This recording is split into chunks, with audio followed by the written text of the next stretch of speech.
Let's bring in our consulting editor, Rajdeep Sardesai, who joins us now, who penned an emotional note this morning in the memory of Dr. Singh, someone who's watched him very closely in his functioning through the 2 terms where he served as Prime Minister and before that as Finance Minister. Rajdeep, today when you look back and you actually speak to a generation that really doesn't know what Dr. Singh stood for, how do you think he should be remembered? Well, let me put it this way, Preeti, that I would look at Dr. Manmohan Singh not so much as a politician, but as a person. The person in Dr. Manmohan Singh, I think, overwhelmed the politician in him. And that person was self-effacing, he was always dignified, and he symbolized a certain goodness in public life. And I saw that on more than one occasion in my interactions with him. Here was someone who had a deep commitment to nation above self. And I know that is often said as a cliche, but in Dr. Singh's case, it was true. You just have to look at his career in public life. He performed every task before him almost as a duty. And that is the way I saw him. I remember asking him every now and then questions about whether he had any regrets. And he kept telling me that in the life that I have led, I don't want to see any regrets. I only want to see it as me being just an individual who performed the roles he was given. He never aspired, in a sense, to any sense of greatness. Every time I spoke to him, he was almost camera shy. I recall when we played a TV song, Singh is King. Someone from his office rang up and said, why do you need to have this euphoric drumbeat around Dr. Singh? Please keep it low profile. I mean, think about it. In a world where there is endless, relentless self-promotion and marketing, here was someone who was actually not wanting the arc lights. And that stood out for me.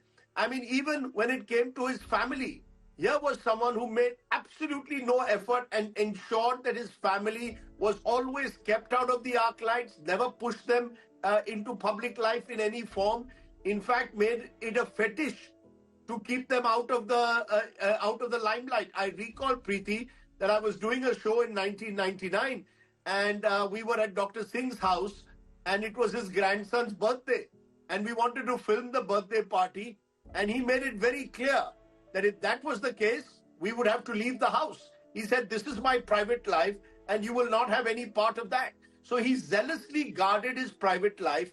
And I thought that right through his political career, through all the ups and downs, he maintained a certain quiet dignity. Some saw it as a weakness, but I think it was his great strength that enabled him to handle pressure and also at times takes tough decisions because there was no sense of ego or personality cult at all or arrogance that was built around his persona. So it's that persona of this quiet, dignified Indian committed to nation building that I will see through that prism, I will see Dr. Singh, Preeti.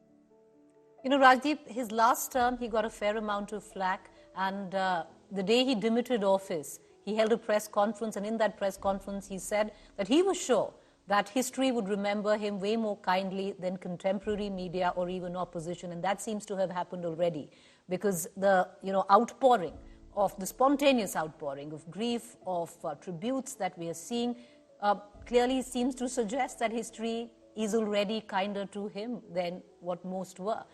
When you look back, Rajdeep, especially, a lot of people that I've been speaking to since the morning, speak of him as this architect of reform, someone who stood steadfast in the Indo-US nuke deal, MGNREGA, RTI, Aadhaar, an ace technocrat, economist, but he was also a deft and a silent politician. Look, he was a politician, but not a politician in the classical sense of the term. He was not involved in the skullduggery of politics. Even whether it is the Indo-US nuclear deal, it was others who went around garnering the support of the Samajwadi Party, for example. But he was someone who astutely knew, you could argue, which way the wind was blowing.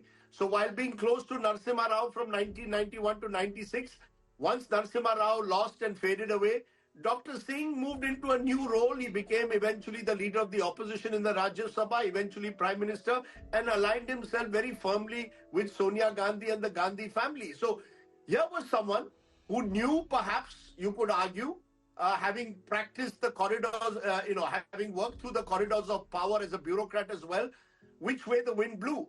But he was not involved in the lies, the deceit, which is all part of politics. He actually abhorred it. I remember doing an interview with him again in 1999 where he says that explicitly.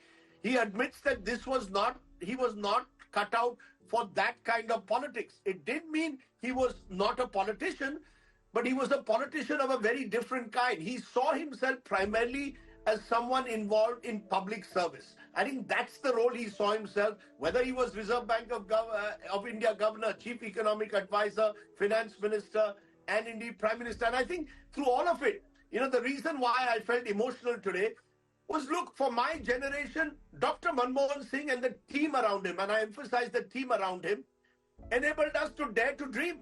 He gave us opportunities. If you and I are on a private news TV channel today, it's because that explosion took place post 1991, as did so many opportunities. And remember, he was a meritocrat.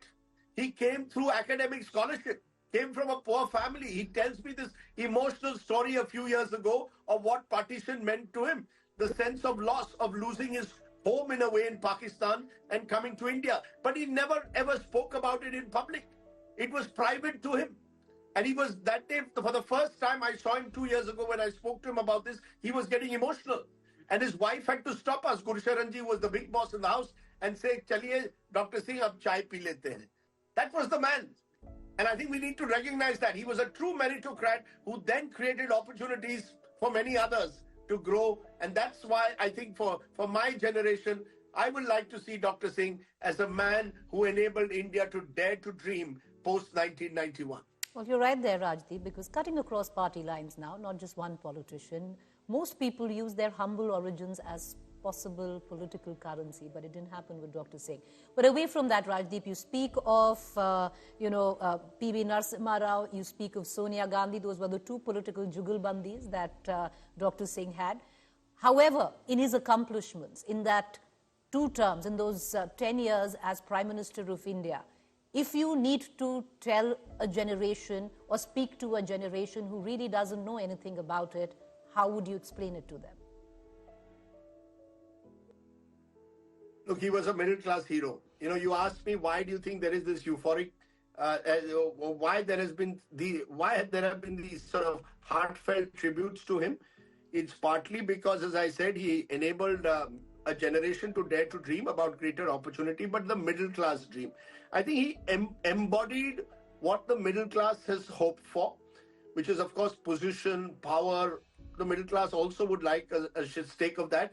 But because I think there is a sense that when you have a scholarly prime minister, someone who's come through academic scholarship, someone who's done it the hard way in a way and made it there, and embodies some of the middle class values of family life, of probity, at least personal probity, you tend to admire him.